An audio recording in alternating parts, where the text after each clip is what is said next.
नमस्कार, 89.6 एफएम सीकर के digital page पे आपका बहुत बहुत स्वागत है। मैं रूपाली आपके साथ। देखिए, आंखें हमारे जीवन का बहुत ही खास हिस्सा है, क्योंकि इसकी बदौलत ही हम हमारी ज़िंदगी को जी सकते हैं और आसपास की खूबसूरत दुनिया को महसूस कर सकते हैं। लेकिन आंखों में जब कोई प्रॉब्लम आ जाती है तो हम है ना अच्छे से सर्वाइव नहीं कर पाते। तो आज आंखों से संबंधित जानकारी और ग्लूकोमा वीक ये चल रहा है, तो उसके बारे में आज हमें बता रहे हैं SK हॉस्पिटल से senior eye specialist doctor Sandeep Shivran sir. तो जानते हैं सर से और करते हैं आंखों से संबंधित बहुत सारी बातें। तो सबसे पहले तो सर आपका नमस्कार कि आप यहाँ पधारे, और आपका बहुत बहुत धन्यवाद कि आपने अपना कीमती समय हमारे लिए निकाला।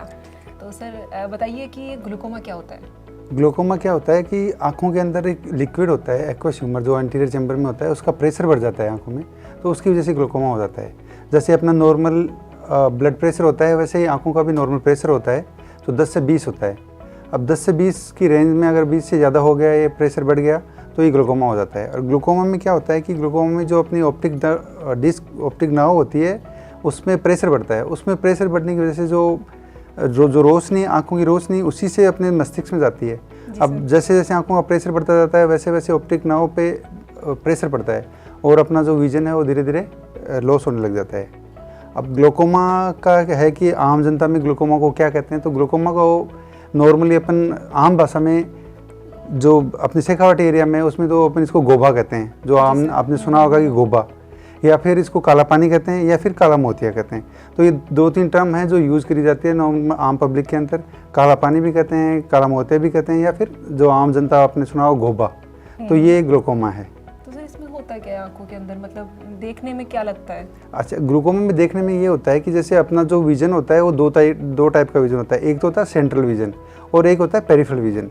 तो इसको आप ऐसे देखोगे जैसे अपन चांद को देखते हैं। जी सर। तो चांद को अपन ये मान लेते हैं कि चांद सेंटर में है और उसके चारों तरफ जो आसमान है, वो आसमान क्या है, पेरिफेरल विजन है। तो इसमें क्या होता है, धीरे धीरे जो पेरिफेरल विजन होता है, मतलब जैसे अपन चांद को देखेंगे तो अब जो उसके चारों तरफ जो अपने को तारे और वो दिखते हैं, वो धीरे धीरे दिखना कम हो जाते हैं, और लास्ट में क्या होता है कि सिर्फ अपने को एक चांद दिखता है और उसके चारों तरफ का जो आसमान है वो नहीं दिखता। तो आम आदमी को क्या लगता है कि भाई मुझे तो दिख रहा है सब कुछ, लेकिन एक्चुअली जो क्या है, उसका जो पेरिफेरल विजन है उसका लॉस हो गया। तो ये ग्लूकोमा में, इसीलिए ग्लूकोमा को अपन जो बोलते हैं वो साइलेंट थीफ बोलते हैं। साइलेंट थीफ वो विजन, मतलब कि वो पता नहीं लगता कि कब आपका विजन का लॉस हो गया। तो अपने को सिर्फ एक ट्यूबुलर विजन दिखता है। ट्यूबुलर का मतलब कि अपन चांद को देखते हैं तो सिर्फ अपने को चांद दिख रहा है, बाकी उसके चारों तरफ तारे हैं, आसमान है, वो अपने को नहीं दिख रहा। तो ये ग्लूकोमा की एक जो इसका फीचर होता है, ये ग्लूकोमा फीचर होता है। मतलब सर आपका ये कहना है कि मतलब सेल्फ मेजरमेंट भी इसके अंदर हो सकता है कि मैं खुद से मेजर करना चाहूँ कि हाँ मुझे दिक्कत हो रही है? कर तो सकते हैं, लेकिन इतना अपने को उसको असेस नहीं कर पाएंगे अपन। उसके लिए अलग अलग फिर जांचें होती हैं, वो जांचें ही करानी पड़ती हैं। आप कर सकते हो इसको, बट आप असेस कर नहीं पाओगे ढंग से उसको कि कैसे हुआ है। ये एक समझाने का तरीका था कि ऐसे पेरिफेरल विजन होता है, सेंट्रल विजन होता है। तो सर ये जो ग्लूकोमा वीक चलता है, तो इसमें स्पेशल क्या है, ये क्यों चलाया जाता है, इसका ऑब्जेक्ट क्या है? हाँ, तो glaucoma week every year 9 to 15 मार्च में चलता है। तो इसमें ग्लूकोमा वीक में ये होता है कि अवेयरनेस, लोगों में अवेयर किया जाए कि ग्लूकोमा को जितना जल्दी डायग्नोसिस किया जा सकता है उतना जल्दी ये इसको डायग्नोसिस करके इसका ट्रीटमेंट कर दिया जाए। तो इसमें मेनली स्क्रीनिंग के लिए ग्लूकोमा वीक जो है वो चलाया जा रहा है। अब जो ब्लाइंडनेस की बात आती है, तो ब्लाइंडनेस के बहुत सारे कोजेज होते हैं, जैसे कैटरेक्ट जो आम सबसे ज़्यादा है, मोतियाबिंद है, बट वो ट्रीटेबल है। उसको अगर अपन मोतियाबिंद हो गया तो अपन उसका ट्रीट कर सकते हैं। उसको रिफ्रैक्टिव एरर्स हो गई, उनको अपन फिर ग्लासेज वगैरह देके उसको ठीक कर सकते हैं। और जैसे कॉर्निया में कुछ डिजीज़ हैं, उनसे उसको अपन ट्रीट कर सकते हैं। बट ग्लूकोमा क्या है, ये ऐसा है कि जो इसमें एक बार डैमेज हो गया वो इरिवर्सिबल डैमेज है। तो जब कहीं पे भी इरिवर्सिबल कोई चीज़ होती है तो उसको अपन जितना जल्दी स्क्रीनिंग करके उसका अपन पता लगा सकते हैं, उतना ही उसको अपन उसकी कॉम्प्लिकेशन को डिले कर सकते हैं, उसके प्रोग्रेशन को अपन रोक सकते हैं। और कुछ ग्लूकोमा ऐसे होते हैं जिनका अपन ट्रीट भी कर सकते हैं। ऐसा नहीं है कि इसको पूरा ट्रीट नहीं कर सकते, उनके कोजेज़ के अकॉर्डिंग अपन उसको ट्रीट कर सकते हैं। तो सर क्या ये एक जेनेटिक बीमारी है? हाँ, ग्लूकोमा जेनेटिक का ऐसा है कि ग्लूकोमा जेनेटिक है, पर ये ज़रूरी नहीं है कि वो पूरा हो ही जेनेटिक होने की संभावना पूरी है उसमें। जैसे मान लीजिए किसी के दादाजी हैं या उनके पापा हैं या उनके जो भी है सिबलिंग्स हैं, किसी को ग्लूकोमा है, तो एडवाइस ये रहती है कि अपनी फैमिली का सबका वो रेगुलर चेकअप कराएं और इसको अच्छे से मॉनिटरिंग करें, मतलब ये है। और दूसरी कई फैक्टर और होते हैं जो ग्लूकोमा के लिए होते हैं, जैसे कि मायोपिक पेशेंट होते हैं, हाइपरमेट्रोपिक। मायोपिक का मतलब ये होता है कि आप आम जनता में अगर समझना चाहें तो जिसके माइनस के नंबर होते हैं वो मायोपिक होते हैं। तो मायोपिक है, उनके अलग टाइप का ग्लूकोमा होता है। कुछ हाइपरमेट्रोप्स होते हैं जिसमें प्लस का नंबर होता है, तो उनके अलग टाइप का होता है। फिर डायबिटीज़ भी एक इसमें फैक्टर होता है, हाइपरटेंशन भी फैक्टर होता है, कोई पुरानी हिस्ट्री हो, चोट की हिस्ट्री लगी हुई हो, आंखों में चोट लगी हो, वो भी इसका होता है। और कुछ टाइप के इन्फेक्शन भी हो रहे होते हैं जो पहले कभी हुए होते हैं, वो उसके बाद में वो भी इसको फ्लेयर अप कर सकते हैं। और जैसे मोतियाबिंद है, तो मोतियाबिंद भी बाद में अगर उसको सही टाइम पे अपने ट्रीट नहीं कराया तो वो भी बाद में जाके ग्लूकोमा कर सकता है। तो ये कई टाइप के ग्लूकोमा होते हैं जो अलग अलग उसमें है ये। तो सर आपकी बात से मुझे यूँ लग रहा है कि जैसे मैं चश्मा लगाती हूँ तो मेरा माइनस का चश्मा है, तो मुझे भी टेस्ट करवानी चाहिए? हाँ बिल्कुल, जिसके भी चश्मा है तो उनको टेस्ट करानी चाहिए, और जिसके चश्मा नहीं है उनको भी एट द एज ऑफ 40 के बाद रेगुलर चेकअप ग्लूकोमा के लिए जो स्क्रीनिंग टेस्ट हैं वो कराने चाहिए। और ये स्ट्रांगली रिकमेंडेड है, क्योंकि एक बार प्रोग्रेशन स्टार्ट हो गई तो फिर इसको जो जितना लॉस हो गया वो लॉस वापस रिकवर नहीं किया जा सकता। इसलिए स्क्रीनिंग तो एवरी ईयर आपको 40 के बाद, एवरी ईयर भी नहीं अगर आप करा रहे हो तो एवरी 2 ईयर आपको एक बार डॉक्टर के पास कंसल्ट करना चाहिए और उसको स्पेसिफिकली बोलना चाहिए कि सर जो ग्लूकोमा के टेस्ट हैं वो भी आप मुझे कर दीजिए। तो सर ये बहुत महंगा कॉस्ट है क्या इसका?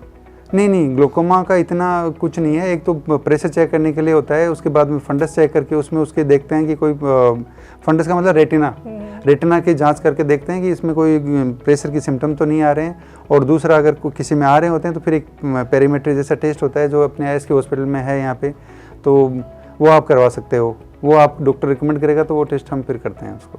सर एक क्वेश्चन मेरा ये भी रहेगा कि इसके लिए कोई पर्टिकुलर एज ग्रुप है कि उन लोगों को ज़्यादा इफेक्ट करता है? नहीं, एज ग्रुप का तो इसमें ऐसा है कि 40 के बाद ये हो सकता है, किसी को भी हो सकता है, और नहीं होने को तो ये 70, 80, 90 किसी को हो भी नहीं। ऐसा नहीं है कि होगा, ये एज ग्रुप नहीं है, बट ये कुछ होते हैं प्री डिस्पोजिंग फैक्टर्स होते हैं, जैसे कि मैंने बताया पहले आपको कि जैसे हाइपरमेट्रोप्स हो गए, मायोप्स हो गए, और जिसको डायबिटीज़ है, हाइपरटेंशन है, और जिनको पहले कोई चोट लगी हुई हो या जिनकी फैमिली हिस्ट्री हो ग्लूकोमा की, तो उनको ये होने के चांसेस हैं, तो उनको स्पेशली ये ज़रूरी है इसका स्क्रीनिंग टेस्ट होना। तो सर जब इसका ट्रीटमेंट हो जाता है तो उसके बाद एक नॉर्मल रूटीन में बंदा जी सकता है? बिल्कुल। पहले तो जैसे ट्रीटमेंट की बात करें तो मैं ट्रीटमेंट में इसमें सबसे पहले तो मेडिकेशंस होते हैं, ड्रॉप्स वगैरह, आई ड्रॉप्स वगैरह हम देते हैं, पहले तो वो होती हैं इसके अंदर। तो आप मेडिकेशन से यूज़ करो, मेडिकेशन से आपका जो प्रेशर है वो नॉर्मल हो जाएगा। अगर फिर भी नहीं होता तो फिर आजकल लेटेस्ट सर्जरी चली हुई है तो फिर सर्जरीज करते हैं, और सर्जरीज के बाद ठीक है, कोई दिक्कत नहीं होती, आप मेडिकेशन यूज़ करो तो नॉर्मल जैसी आम ज़िंदगी जी रहे हैं वैसी ज़िंदगी जी सकते हैं, उसमें कोई दिक्कत नहीं है। तो मतलब इसकी रिकवरी के चांसेस अच्छे हैं? हाँ, अच्छे रिकवरी के चांसेस हैं। तो ग्लूकोमा में जैसे क्या होता है कि आंखों का प्रेशर बढ़ जाता है तो आंखें लाल हो सकती हैं, आंखों में दर्द होने लग जाता है। उसके बाद आपकी जैसे फ्रीक्वेंट जो नियर ग्लासेस हैं फ्रीक्वेंट चेंज हो रहे हैं, आपके जो ग्लासेस के नंबर फ्रीक्वेंट चेंज हो रहे हैं 40 के बाद, तो फिर आपको ये एक वार्निंग साइन है कि भैया आप एक बार आके चेक कराओ कि क्यों आपके ये जो ग्लासेस हैं वो रेगुलर क्यों आपकी इतनी फ्रीक्वेंसी चेंज हो रही है, अदरवाइज ये चेंज होते नहीं है नॉर्मली।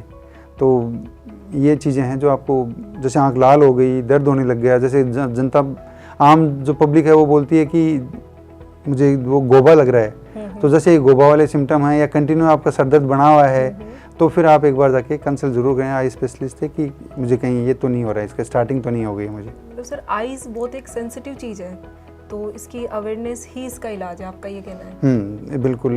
ग्लूकोमा के लिए पहले स्क्रीनिंग सबसे इम्पोर्टेंट है, तो स्क्रीनिंग आप कराओगे, early the diagnosis early the treatment, वो वाली बात है। जितना जल्दी इसका डायग्नोसिस हो जाएगा उतना जल्दी इसका ट्रीटमेंट हो जाएगा और उतना ही ये आंखों को कम नुकसान करेगा। डरने की ज़रूरत नहीं? नहीं, डरने की कोई ऐसी बात नहीं है इसमें। तो sir thank you so much, इतनी अच्छी जानकारी आपने हमारे साथ साझा की। चलिए, थैंक यू।